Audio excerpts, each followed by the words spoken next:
राहुल गांधी ने मतलब कांग्रेस ने पूरी तैयारी के साथ इसमें कांग्रेस उतरी है। पहले आरोप लगाया गया, फिर उसका समाधान दिया गया है कि हम उसको भले ही इसको आप राजनीति कहें, लेकिन ये एक हकीकत है, क्योंकि लोगों को ये दुख हो रहा है कि जब आप प्लेन के जरिए फ्री में लोगों को विदेशों से इंडिया बुला सकते हैं अपने लोगों को, तो देश में फंसे जो अपने दिहाड़ी मजदूर हैं उनसे आप पैसा क्यों ले रहे हैं। हालांकि इसको लेकर तमाम तरह की बातें की जा रही है। ये कहा जा रहा है कि रेलवे की तरफ से सफाई दी गई है कि रेलवे ने कहा है कि हम स्टेट से पैसा ले रहे हैं, किसी दिहाड़ी मजदूर से पैसा नहीं ले रहे हैं। लेकिन कल जिस तरह से नासिक की एक तस्वीर आई कि नासिक में ट्रेन से जो लोग नासिक से मध्य प्रदेश जा रहे थे उनसे टिकट देकर उनसे पैसा वसूला जा रहा था, वहीं से ये विवाद खड़ा होता है। इसको लेकर के कहीं कंफ्यूजन भी आई है। रेलवे बोर्ड से भी हमने बात की, रेलवे बोर्ड और कुछ कह रहा है कि देखिए हम पैसा नहीं ले रहे हैं, सिर्फ जो मिनिमम वेजेस है वो लिए जा रहे हैं, जो मिनिमम किराया है वो लिया जा रहा है। संबित पात्रा जो पार्टी के प्रवक्ता है, उनका यह कहना है कि गृह मंत्रालय साफ कर चुका है कि किसी भी स्टेशन पर कोई टिकट नहीं लिया जा रहा है। रेलवे बोर्ड कह रहा है कि दूसरे राज्यों से लौट गए कामगारों और जितने भी लोग हैं उनसे कोई टिकट नहीं वसूला जा रहा, सिर्फ राज्यों से बात की जा रही है। एक बार हम ये सुनते हैं। देखिए, जो ये ट्रेन हम चला रहे हैं, फ्री में तो ट्रेन नहीं चला पाएंगे, लेकिन इसमें ऐसा है कि सोशल डिस्टेंसिंग मेंटेन करते हुए हमको इसकी ऑक्यूपेंसी भी कम रखनी पड़ रही है, और उधर से जब ये ट्रेन लौट रही है तो खाली लौट रही है। लेकिन फिर भी जो इस तरह की ट्रेन का जो एक स्टैंडर्ड किराया होता है, बिल्कुल स्टैंडर्ड किराया जो होता है, वही एक स्टैंडर्ड किराया लिया जा रहा है। तो ये रेलवे ने जो तय किया है कि बिल्कुल स्टैंडर्ड किराया जो है उसी के हिसाब से ये ट्रेन चला रहे हैं हम लोग। यानी कि रेलवे जो है वो लगातार राज्यों के साथ संपर्क में है, जैसे जैसे राज्य सरकार डिमांड करती है, मांग करती है, उसके हिसाब से आप ट्रेनें चला रहे हैं। बिल्कुल बिल्कुल, जो ओरिजिनेटिंग स्टेट है जहां से यात्री को चलना है वो मांग कर रही है, और मांग करने से पहले जहां पे इन लोगों को जाना है उनसे पूरी तरह से कोऑर्डिनेट किया जा रहा है, उनसे कंसेंट लिया जा रहा है, ताकि जब ये ट्रेन वहां पे पहुंचे तो वहां पे जो स्टेट है वहां अरेंजमेंट करके रखें, इन लोगों की स्क्रीनिंग करें, अगर जरूरत पड़े महसूस हो तो क्वारंटाइन में रखें, या इनको जहां गंतव्य स्थान तक जाना है उनको जाने की व्यवस्था करें। तो इस तरह से पूरा जो एक ओरिजिनेटिंग स्टेट और जो रिसीविंग स्टेट है, दोनों लोग मिलके आपसी तारतम्य के साथ बात करके जब ये निर्णय लेते हैं कि इनको यहाँ से मूव करना है, तब जाके रेलवे ट्रेन चला रही है ओरिजिनेटिंग स्टेट के रिक्वेस्ट पे। तो Vinod Kumar Yadav chairman rail board, जो कि ये कह रहे थे कि फिलहाल जो है मिनिमम जितना होता है वो किया जा रहा है, लेकिन राज्यों से लिया जा रहा है। लेकिन इसके बाद ये कंट्रोवर्सी बढ़ी। कांग्रेस का फिलहाल ये कहना है और सोनिया गांधी का कहना है कि मजदूर संगठन जो है जितने उनसे जो किराया लिया जा रहा है वो जो अब कांग्रेस की कमेटी है, जो कांग्रेस है, वो उनसे किराया जो है वो सारा वो अब बॉन्ड करेगी। लेकिन राजीव जेटली, कंफ्यूजन कहां हुई? क्या क्योंकि अब ये राज्यों पे जिम्मेदारी थी? मैं मानता हूं कि चलिए ठीक है, सेंटर इसमें कुछ बहुत ज्यादा पार्टी नहीं था, राज्यों पे जिम्मेदारी थी। अब यहां पर केंद्र सरकार कह रही है कि जो राज्य हैं सिर्फ उनसे मिनिमम जितना किराया रेलवे का वो लिया जा रहा है, इसमें आम आदमी का लेना देना नहीं। लेकिन आम आदमी और जो मजदूर थे, कल ट्रैवल कर रहे थे इंदौर, हमने देखा वो तो टिकट दिखा रहे थे। कल मीडिया उनसे देख रहा था, वो कह रहे थे देखिए हमने टिकट खरीदी, वो टिकट दिखा रहे थे। रेलवे भी कह रहा है जितना मिनिमम है वो किराया लिया जा रहा है। तो ये कंफ्यूजन कहां हुई और ये फजीयत कहां हुई, अगर मैं कहूं तो?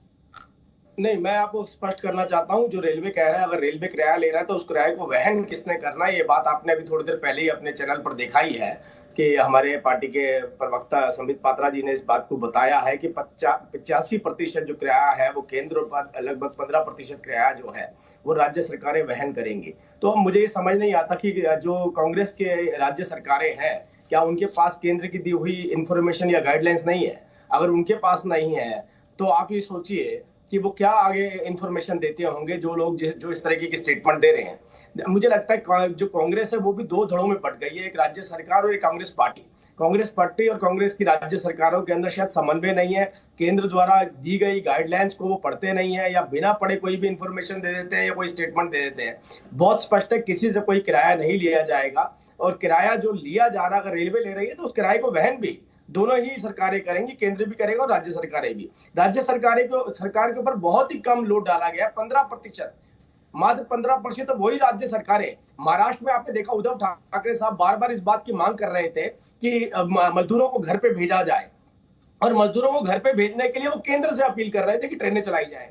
ऐसी परिस्थिति में जहां ट्रेनें चलाई गई हैं उस वक्त पे जो मात्र 15% आपका बनता है वो भी आप ना देकर अगर केवल एक स्टेटमेंट देना चाहते हैं पॉलिटिकल और ये कहना चाहते हैं कि हमारा कार्यकर्ता या हमारा पदाधिकारी इस किराए को वहन करेगा, तो मुझे लगता है आपके जो आपका समन्वय है, मैं दोबारा से बोलूंगा, आपका जो समन्वय है अपनी राज्य सरकारों के साथ वो बिल्कुल कम है। एक पार्टी, एक परिवार जो है दिल्ली से स्टेटमेंट देता है। सिर्फ उन राज्यों की बात नहीं है ना राजीव जी, सिर्फ उन राज्यों की बात नहीं ना, क्योंकि मध्य प्रदेश में भी हमने देखा कि इंदौर पर भी ट्रेन जा रही थी, वहां पर भी लोग कह रहे कि हम तो ट्रेन पे टिकट लेके चढ़े थे। लोग क्या, वो जो मजदूर जिनके पास खाने को पैसे नहीं थे वो कह रहे थे कि भैया हमने थोड़े से पैसे बचा करके भले मिनिमम ट्रेन का टिकट ही सही, लेकिन उन्होंने अपनी जेब से खरीद रखा था। कहीं ना कहीं कुछ ना कुछ तो गलत हुई है। भले इस पर मैं ये कहूं कि ठीक है सियासत हो रही है, तो मैं इस पर कहूंगा कि ठीक है सोनिया गांधी ने पहले कहा सियासत नहीं होनी चाहिए, पैसे नहीं लिए जाने चाहिए, आप प्लेन से वापस ला सकते हैं फ्री में, ट्रेन से क्यों नहीं भेज सकते हैं। वहीं दूसरी तरफ आज वो कह रही हैं कि कोई टिकट जो है अगर कोई लिया जाएगा तो कांग्रेस पार्टी वहन करेगी, जबकि आप या केंद्र सरकार कह रहे हैं क्योंकि टिकट लिया ही नहीं जाएगा। खैर स्थिति क्लियर होनी चाहिए। आगे बढ़ते हैं, क्योंकि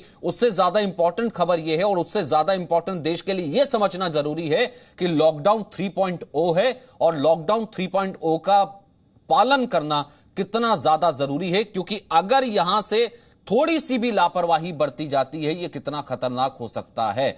मैं सबसे पहले आपसे शुरू करना चाहता हूं डॉक्टर मलिक, क्योंकि यहां पर राजनीतिक कमेंट तो बहुत से आएंगे। रेड जोन में भी आज जो है छूट दी जा रही है, ऑरेंज जोन में तो है ही है, और हमने देखा कि ग्रीन जोन में तो बहुत ज्यादा छूट है, लेकिन लोग सुबह से बहुत तेजी से निकलने लगे, भीड़ है बहुत ज्यादा, गाजीपुर बॉर्डर पर ट्रैफिक है, दिल्ली गुड़गांव बॉर्डर पर ट्रैफिक है। ये कितना घातक हो सकता है सर, और आम लोगों के लिए कितना बचाव जरूरी है? रवि मलिक थोड़ा सा ये समझाइए पहले। देखिए, अब हम जिस चरण में जा रहे हैं ये सबसे ज्यादा स्लिपरी जोन है और इसमें केयरफुलनेस रहनी बहुत बहुत बहुत आवश्यक है। यहां पे अब पर्सनल रिस्पॉन्सिबिलिटी की बात आ जाती है, जो कि लोगों को समझना बड़ा जरूरी है। देखिए, अगर अब इस वक्त हम ये सरकार की बड़ी स्ट्रेटेजिक मूव है, उन्होंने जितनी भी लेजर एक्टिविटीज हैं या लग्जरी वाली हैं वो सब बंद कर दी हैं, और इवन इंस्टीट्यूट सब बंद हैं, चाहे स्कूल हैं, कॉलेजेस हैं, सब कुछ बंद है, लेकिन केवल कुछ चीजें जो कि बड़ी एसेंशियल हैं उनको खोला है। लेकिन यहां पर अब हमारी पर्सनल रिस्पॉन्सिबिलिटी ये आ जाती है कि हमें social distancing, hand hygiene, hand sanitisation, respiratory hygiene and mask का इस्तेमाल ये बहुत बहुत आवश्यक हो गया है जब भी हम बाहर निकले। दूसरी चीज ये भी है कि सरकार ने छूट दे दी, इसका मतलब ये नहीं है कि हम तफरी के लिए, मस्ती के लिए भी बाहर निकलना शुरू कर दें। केवल एसेंशियल आइटम्स, एसेंशियल गुड्स लेने के लिए ही बाहर जाएं। हम अपने आप को बिल्कुल रिस्ट्रिक्ट करके रखें। हमें ये सोच के चलना चाहिए कि अभी भी लॉकडाउन चल रहा है, लेकिन जो जो चीजें आवश्यक हैं वो सरकार ने हमारे लिए खोल दी हैं, तो हमें उसी तरह जाना चाहिए। हमारे को बहुत खास ध्यान रखना चाहिए 3 वर्गों के लिए। एक तो जो 65 साल से ऊपर है, दूसरे जिनको कोमॉर्बिड कंडीशंस हैं, तीसरे प्रेग्नेंट महिलाएं और बच्चे जो 10 साल से नीचे हैं। इनको तो अभी भी हमें लॉकडाउन में ही रखना है, क्योंकि इनको बाहर निकलने की वैसे भी आवश्यकता नहीं है। जो 65 साल से ऊपर बुजुर्ग हैं, ये हमारे को रिस्पॉन्सिबिलिटी लेनी बड़ी बड़ी जरूरी है। इस वक्त सारा जो दारोमदार है वो एक पर्सनल केयरफुलनेस, पर्सनल डिसिप्लिन के ऊपर आ गया है। जो भी इसमें डिसिप्लिन अभी नहीं करेगा वो अपने लिए, अपने परिवार के लिए और इवन अपने देश के लिए काफी घातक हो सकता है। तो ये एक बड़ी इंपॉर्टेंट मूव है, और ये मूव इसलिए करनी पड़ी है क्योंकि डेफिनेटली हमें इकोनॉमी भी देखनी है। हमारी 2 लातें हैं, 2 टांगे हैं, एक इकोनॉमी है, एक हेल्थ है। हेल्थ की टांग को प्रिजर्व करते हुए इकोनॉमी की टांग भी चले, लोगों को सैलरीज भी मिले और कुछ ना कुछ कार्य भी चले, इसके लिए ये खोला गया है। और मुझे लगता है कि सरकार को भी इसको एक एक्सपेरिमेंटल मॉडल रखना चाहिए, डाटा कलेक्शन करनी चाहिए, क्वारंटीन करना चाहिए। हॉट एरियाज के अंदर जो हाई कंसर्न एरियाज है, मैं वही कह रहा हूं ना, देखिए अभी तो कुछ बहुत ही कुछ दुकानें जो है सिलेक्टिव दुकानें खोलने की बात की है। बेंगलुरु की इस वक्त तस्वीर आ रही है सोशल डिस्टेंसिंग के नाम पर। तो हालांकि ये लोगों पर ये लोगों ने खुद अपने ऊपर पालन करवाना है। लोगों ने खुद देखना है कि अगर हम बाहर निकल रहे हैं, कुछ छूट दी गई है, तो हर जगह पर गवर्नमेंट, हर जगह पर एजेंसी, हर जगह पर पुलिस तो मौजूद नहीं रहेगी। ये देखिए लोग कितना सट के एक दूसरे से खड़े हैं, कितनी लंबी लाइन लगी हुई है। आज से तमाम जगहों पर देखिए, कई जगहों पर सैलून खुले हैं, कई जगहों पर नाई की दुकानें खुलनी है, बहुत सी जगह जो है वाइन शॉप्स खुली है। तो लोग सुबह से जो है लाइन लगा करके एक दूसरे से बिल्कुल ऐसे सट के खड़े हैं। अगर ऐसा ही रहेगा तो राजीव जेटली फिर तो हो गया 3.0 से, क्योंकि फिर तो डॉक्टर मलिक जैसे कह रहे हैं स्लिपरी स्टेज है, WHO कह रहा है और तमाम चीजें कह रहे हैं। फिर तो प्रधानमंत्री भी ठीक कह रहे थे कि अगर छूट दी है फिर तो आपको सख्त रहना पड़ेगा, छूट वापस भी उसी तरह से 0 टॉलरेंस से लेनी पड़ेगी। सर नहीं, बिल्कुल मैं आपकी बात से सहमत हूं। डॉक्टर साहब ने भी बिल्कुल अच्छी बात बताई है, क्योंकि देखिए ये कोई रिस्पॉन्सिबिलिटी सरकारों की नहीं है, ये रिस्पॉन्सिबिलिटी हमारी अपनी बनती है कि हम हम कितना अपने आप को बचाव करके चलते हैं, हम कितना बचाव के साथ चल सकते हैं। लॉकडाउन में छूट देने का मतलब या कुछ हम चाहते हैं कि मार्केट भी प्रोपेल करे, उसका ये मतलब नहीं है कि हम पूरी तरह से जो नियम बनाए गए हैं उसकी धज्जियां उड़ा दें। इवेंचुअली इसका नुकसान किसको होगा, ये देश की जनता को समझना पड़ेगा। उसका सिर्फ नुकसान उनको खुद को नहीं भरना, इस बात का नुकसान उनके परिवार को भी भरना है, उनके बच्चों को भी भरना है, उनके परिवार में उनके माता पिता को भरना है। ये बात शायद अगर दिमाग में रखी जाएगी तो अपने आप सोशल डिस्टेंसिंग बना के रखेंगे। लेकिन अगर आप ये सोचें कि मैं व्यक्तिगत तौर पे इससे अगर प्रभावित हो भी गया तो क्या होगा, ये शायद कहीं कहीं पे गलतफहमी जरूर चल रही होगी।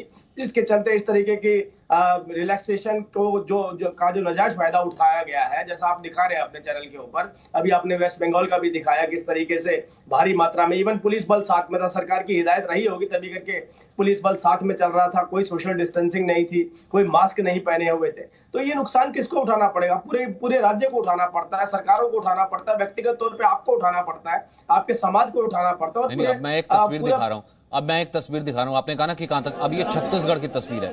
अब ये अंदाजा लगाइए, इसमें पढ़े लिखे लोग भी मौजूद हैं, तमाम लोग भी मौजूद हैं, संपन्न लोग भी मौजूद हैं, और जिसे कहते हैं प्रवासी मजदूर भी मौजूद है। लेकिन आम जगह की तस्वीर है। यहां पर देखिए राजनांदगांव की तस्वीर, एक दूसरे से इतना सट के लोग खड़े हैं, दुकानें खुल रही हैं, अभी तो देखिए शटर तक ऊपर नहीं पहुंचे हैं और लोगों की भीड़। अच्छा, ये भी एक वाइन शॉप की दुकान है, ये देखिए यहाँ पर ये भी एक दुकान जो है, ये एक वाइन शॉप की यानी कि शराब के ठेके की दुकान है, और उसके पीछे जरा आप अंदाजा लगाइए कितनी बड़ी संख्या में लोग मौजूद हैं, लोग एक दूसरे के ऊपर चढ़ रहे हैं। हालांकि कहा गया था कि ये भी छूट अगर दी जाएगी, अगर लिकर सेल की छूट भी दी जाएगी तो वो भी प्रॉपर तरीके से राज्य की जिम्मेदारी होगी कि सोशल डिस्टेंसिंग को निपटाया जाए। वहां पर पुलिस मौजूद है, लेकिन एक पुलिस पर्सनल अगर हजारों लोगों पे मौजूद रहेगा तो लोग क्या करेंगे? लेकिन लोगों पर अपनी भी तो जिम्मेदारी होनी चाहिए। अब क्या लगता है आपको राहुल चक्रवर्ती, इसका क्या सोल्यूशन हो सकता है फिर? क्योंकि यही तस्वीर तो हम हावड़ा में देख रहे हैं, यही छत्तीसगढ़ में देख रहे हैं, यही तस्वीर बाकी हमने अभी कुछ देर पहले बेंगलुरु में देखी। जब आम लोग ही कुछ ना पालन करे तो फिर क्या कहेंगे सरकार को या एजेंसीज को? सचिन भाई, हमको बड़ा अजीब सा लग रहा था जब डॉक्टर मालिक ने ये बात कर रहे थे भाई, हम लोग ये तीसरे चरण पे आ गए हैं, जो हम लोग को सेंसिटिव रहना पड़ेगा, हम बड़ा समझ कर चलना पड़ेगा हम लोग को। क्यों इतना दिन से जो पब्लिक ने सहन किया, इतना दिन से हम लोग तमाम लॉस का बावजूद भी हम लोग इसको सहन किया, किस लिए? जो संक्रमण फैल ना जाए। एकदम सही है सचिन भाई, मगर हम लोग अगर तीसरी चरण इतना ही सेंसिटिव हो, इतना ही अगर खतरनाक हो, इसमें क्या हो सकता है ये हम लोग को अगर समझ में आए तो हम लोग छूट क्यों दिया जा रहा है? एसेंशियल कमोडिटीज में क्या आपको लग रहा है जो ये दारू का दुकान खुला रहना चाहिए? एसेंशियल कमोडिटीज में क्या क्या खुले रहना चाहिए, ये बताइए पहले। आप किस तरह से समझाइएगा पब्लिक को? अगर इतना सेंसिटिव है तीसरी चरण तो हम लोग को छूट देना नहीं चाहिए था। पब्लिक को आप किस तरह से समझाइएगा? बार बार प्रवासी आने का लिए तड़प रहा है बाहर से, उसको किस तरह समझाइएगा? अगर इतना दिन से छूट नहीं देके देश को रिस्ट्रिक्ट किया जा रहा है, हम लोग लॉकडाउन का विरोधी नहीं है, मगर तब रेड जोन में इतना छूट किस लिए है? ये तो पहला बड़ा कंफ्यूजन वाला बात हो गया सचिन जी। अगर सरकार ने ये कंफ्यूजन का दूर ना करे, उल्टा से ये क्लियर ना करे, तो प्रॉब्लम पब्लिक का क्या रिस्पॉन्सिबिलिटी? मुश्किल है। आप अगर पूरा थमा मुझे एक बात बताइए ना, मुझे एक बात बताइए, कब तक सरकारों पर हम एक दूसरे को डालते रहेंगे? सरकार कंफ्यूजन दूर करे, सरकार ने ये हावड़ा की तस्वीर देख लीजिए। मुझे एक बात बताइए, शांति मार्च निकालने के लिए निकले थे, क्या जरूरत पड़ी थी? मुझे एक बात बताइए ना, हावड़ा की तस्वीर देख लीजिए, कोलकाता की तस्वीर मैं आपको दिखा देता हूँ, कोलकाता के बीच बाजार की तस्वीर मैं आपको दिखा देता हूँ। मुझे एक बात बताइए, नहीं हावड़ा की तस्वीर देख लीजिए, कौन सा सोशल डिस्टेंसिंग का पालन हो रहा है? और हावड़ा की छोड़िए तो बाकी मुर्शिदाबाद की तस्वीर दिखाता हूं, हावड़ा के साथ कोलकाता की तस्वीर मैं आपको दिखाता हूं। तमाम जगहों पर, बहुत जगह ऐसी जगह रमजान चल रहा है, वहां पर लोग अभी भी नमाज पढ़ रहे हैं। तो मुझे बताइए ना कि सर कब तक सरकारें एक दूसरे पर सिर्फ बॉल ट्रांसफर करती रहेंगी, टोपी ट्रांसफर करती रहेंगी कि भैया आपकी जिम्मेदारी है, या फिर है कि झूठ नहीं दी जानी चाहिए, या तो प्रॉपरली नहीं। मुझे एक बात बताइए ना राहुल चक्रवर्ती, या तो यह है कि राज्यपाल हमारी सरकार हटाना चाहते हैं, केंद्र सरकार सहयोग नहीं दे रहा, या फिर मुख्यमंत्रियों से कॉन्फ्रेंसिंग में मुझे बोलने नहीं दिया गया, मैं अपना राज्य अलग से चलाना चाहती हूं, या तो इसमें हर आदमी पढ़ ले, या फिर मैं सीधी सी बात कहूं ना ऋषि मिश्रा, या फिर सब बैठ करके एक तरीके से सोल्यूशन हमने निकाले। क्योंकि अगर डूबेंगे, अगर राज्य डूबेगा, डिस्ट्रिक्ट डूबेगा, तो केंद्र भी डूबेगा, देश भी डूबेगा। तो हम सब इस स्टेज पर हम सबको समझना पड़ेगा। सचिन भाई, सर्वप्रथम राजीव जेटली जी को जवाब देना चाहूंगा कि उन्होंने जी न्यूज के रिपोर्ट को भी प्रश्नचिन्ह खड़ा कर दिया। आपने इंदौर से जो रिपोर्ट दिखाया उस पर भी राजीव भैया मैं जेटली ये को सोशल सवाल डिस्टेंसिंग की पूछ रहा हूँ, इस वक्त लॉकडाउन नहीं, 3.0 वो टिकट बाद में खरीदना कांग्रेस की, मुझे बोलने और दीजिए, टिकट बाद में खरीदना कांग्रेस की, वो मैंने सवाल ले लिया, उस पर डिबेट नहीं थी। मुझे उस पर डिबेट नहीं थी, उस पर रेलवे बोर्ड ने भी दे दिया। नहीं उस पर नहीं, मैं उस पर नहीं, आपको मैं उस पर राजनीति नहीं करने दूंगा, उस पर डिबेट नहीं करने दूंगा। जिस पर डिबेट है, जिस पर आपको ससम्मान तरीके से बुलाया, उस पर जवाब दीजिए। नहीं, मेरा ये है कि प्रवासी मजदूरों का मर्म कम से कम कांग्रेस तो समझी है, ये हृदय विदारक घटना नहीं है तो क्या है? राजनीति जिन मजदूरों को खाने के पैसे नहीं है, पीने के पैसे नहीं है, टिकट देकर के आप अपनी टिकट लेकर के मजदूरों को खड़े करते रहिए लाइन में, वसूला जा रहा है क्या? आप अपने मजदूरों को टिकट लेकर के लाइन में खड़ा करते रहिए। दूसरी तरफ सरकार जो है वो कह रही है कि राज्य सरकार भी है, अपनी पालन करें। राज्य सरकार कह रही है कि केंद्र सरकार हमें कुछ नहीं करने दे रही है, तो वेदभूषण की फिर ऐसा क्या करें? सिर्फ पुलिस की जिम्मेदारी रह जाती है कि एक पुलिस वाला रहेगा, सोशल डिस्टेंसिंग रहेगी, 6 फीट की दूरी रहेगी, कहां से क्या रहेगी जब एक दूसरे का कोई इज्जत, एक दूसरे का कोई पालन ही नहीं है। वेदभूषण, लास्ट कमेंट। जी सचिन जी, कहते हैं ना एक तरफ कुआं एक तरफ खाई, हम तो डूबेंगे सनम, तुम्हें भी लेकर डूबेंगे, राजनीतिक बात नहीं है।